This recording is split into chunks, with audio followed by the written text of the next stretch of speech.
Senador Guaraci Silveira, nosso grande representante de Tocantins.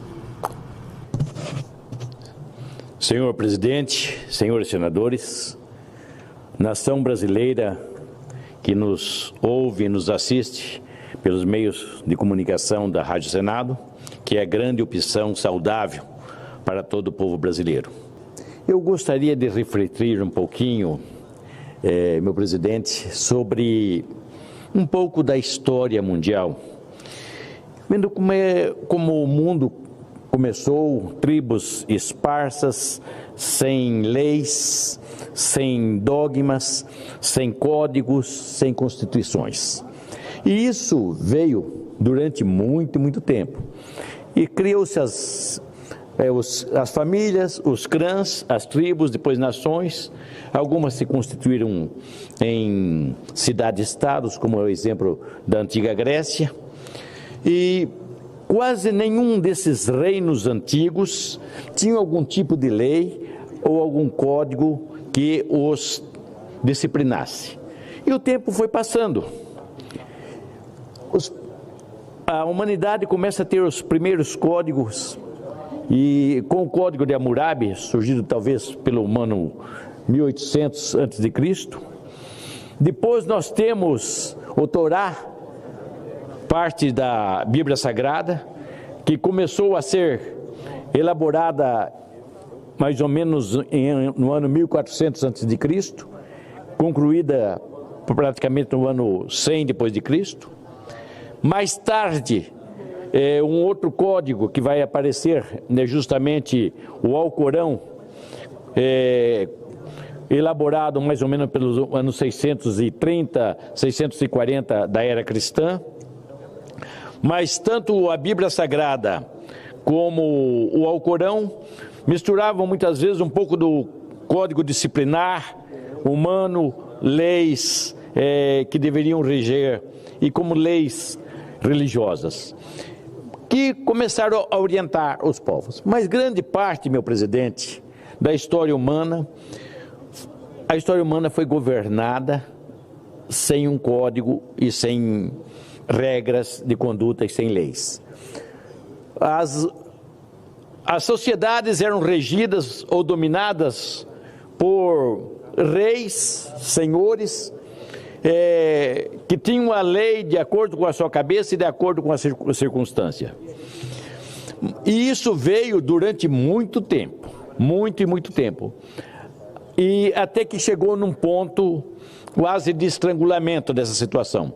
Quando, lá pelo fim do século XVIII, 1790, nessa época, a situação do absolutismo, que reinava principalmente na Europa, se tornou insustentável. E começaram a surgir os movimentos que defendiam uma legalidade. Cada reino, cada nação, cada estado devia ter o seu código-lei. Nós tínhamos na Europa, na França, reinando na França, o rei Luís XIV, que ele dizia, "L'estat c'est moi", quer dizer, a lei sou eu. Bem, mas o tempo passou e começou. A Revolução Francesa, então, começou a estipular normas e condutas para cada segmento da sociedade. Isso não aconteceu, senador Girão, sem vida, sem luta e sem sangue, porque a Revolução Francesa inspirou novas leis e novas condutas que deveriam disciplinar os dominadores, os reis, os monarcas, os imperadores. Nenhum estado devia ser governado na mente ou na cabeça de cada um, mas por um código de leis que regesse. E isso daí começou a se estabelecer as constituições, dando direito ao cidadão de pensar, de agir e de se defender. Os tempos foram passando, e começou a se estabelecer as constituições. E quando o Brasil se tornou independente, nós não tínhamos uma Constituição, mas apenas um arcabouço de leis provinda da pátria-mãe Portugal. Mas em 1824 nós tivemos uma Constituição que foi outorgada por Dom Pedro I. Depois, em 1891, uma Constituição promulgada pela República. 1934, uma Constituição também democrática, mas que durou muito pouco tempo, porque em 1935, logo depois, em 37, vai instalar o Estado Novo, e o presidente Getúlio Vargas chama um jurista chamado Francisco Campos e faz uma Constituição unicamente da sua cabeça. Foi um homem que fez uma Constituição total, Francisco Campos, um jurista. Bem, essa Constituição vai durar até 1946. Bem, daí uma Constituição democrática que eu tenho o privilégio de ser trineto do meu antepassado, Guaraci Silveira, que foi constituinte tanto em 34 como em 46. Bem, essa Constituição vai durar até 67, 68, quando nós temos uma nova Constituição. Bem, e chegamos, essa Constituição de 68 vai durar aproximadamente 20 anos, quando, por uma emenda de 26, a emenda 26 de 1985 do presidente Sarney, convoca uma Assembleia Nacional Constituinte que ia funcionar a partir dos eleitos, não uma constituinte exclusiva, como nós defendíamos na época, mas uma constituinte legislativa também, mas foi estabelecida, e é a Constituição que temos. Mas meu líder Portinho, meu colega, amigo do coração, Girão, essa Constituição foi feita na época por 559 constituintes, 487 deputados e 72 senadores na época. Depois houve um aumento devido à criação de novos estados, com mais 3 senadores pelos estados criados e 8 deputados no mínimo. Bem, essa Constituição, ela tem no seu preâmbulo, ela tem a seguinte frase: nós, representantes do povo brasileiro, reunidos em Assembleia Nacional Constituinte, para instituir um Estado democrático destinado a assegurar o exercício dos direitos sociais e individuais, a liberdade, a segurança, o bem-estar, o desenvolvimento, a igualdade e a justiça, com valores supremos de uma sociedade fraterna, pluralista e sem preconceitos, fundada na harmonia social e comprometida na ordem interna e internacional, com solução pacífica das controvérsias, promulgamos, sob a bênção de Deus, a seguinte Constituição da República Federativa do Brasil. Meus amigos, essa Constituição, como Ulisses Guimarães falava, a Constituição cidadã. Claro que não era perfeita, tanto é que tivemos várias emendas, mas foi talvez o melhor que pudemos fazer na época. Os constituintes puseram no segundo artigo, diz bem assim: são poderes da União, independentes e harmônicos entre si, o legislativo, o executivo e o judiciário. Meus amigos, foi a Revolução Francesa que criou os 3 poderes. Aonde existia monarquia, senador Girão, também criou-se o poder moderador exercido pelo rei, o executivo pelo primeiro-ministro e assim o judiciário e o legislativo. As monarquias mais democráticas, como do Japão, da Inglaterra, funcionam dessa maneira, e outras também, mesmo a espanhola e tudo, funcionam desse modo, com 4 poderes, na verdade. Bem, mas nós dissemos aqui nesta Constituição, no fazer esta Constituição que rege e deve reger todos os brasileiros. E meu senador, todos nós, com mandatos e nos cargos públicos importantes, como ministros dos tribunais, nós juramos cumprir esta Constituição. Nós juramos, sobre o peso da nossa honra, cumprir essa Constituição. E hoje, senador Exalci, se não me engano, completamos 34 anos da confecção e da promulgação dessa Constituição. Hoje completamos 34 anos.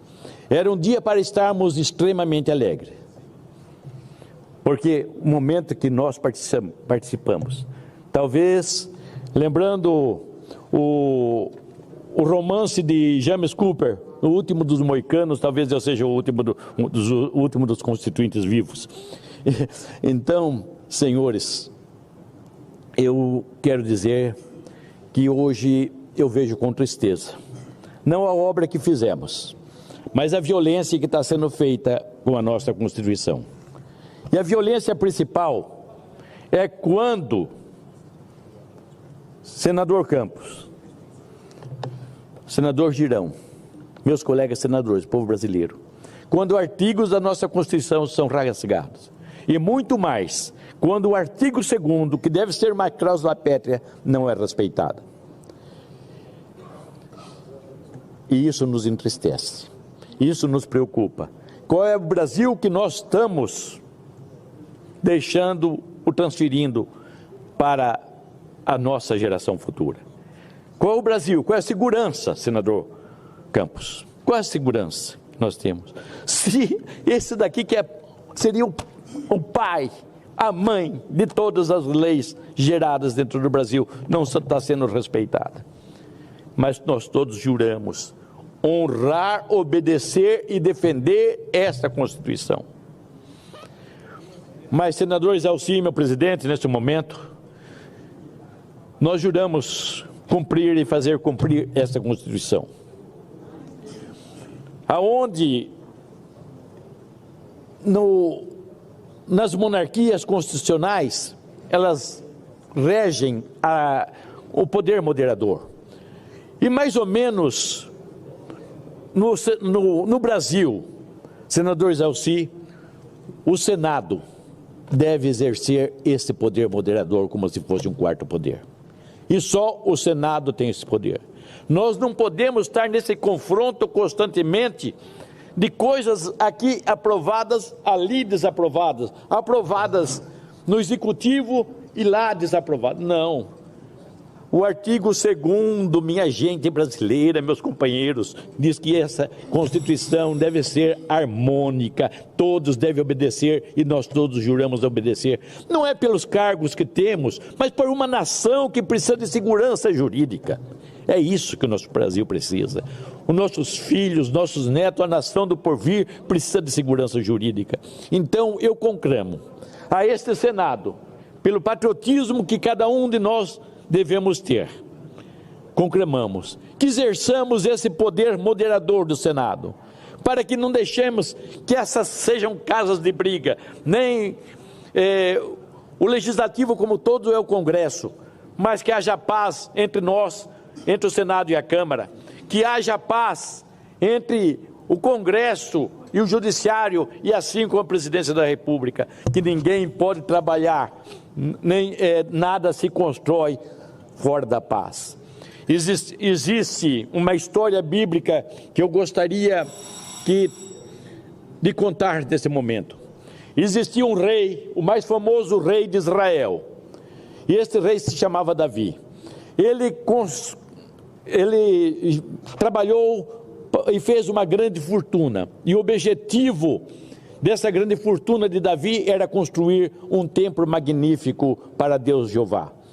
Mas daí veio o profeta de Deus e disse para Davi: você não construirá, porque o seu reino foi muito tumultuado, houve muita guerra, muito sangue, muita vida perdida.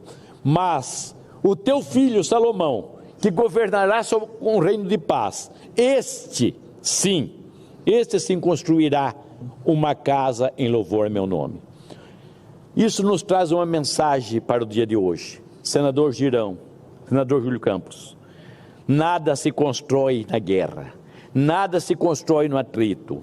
No atrito perde-se vida, perde-se tempo, perde-se a prosperidade, perde-se a paz e destrói uma nação.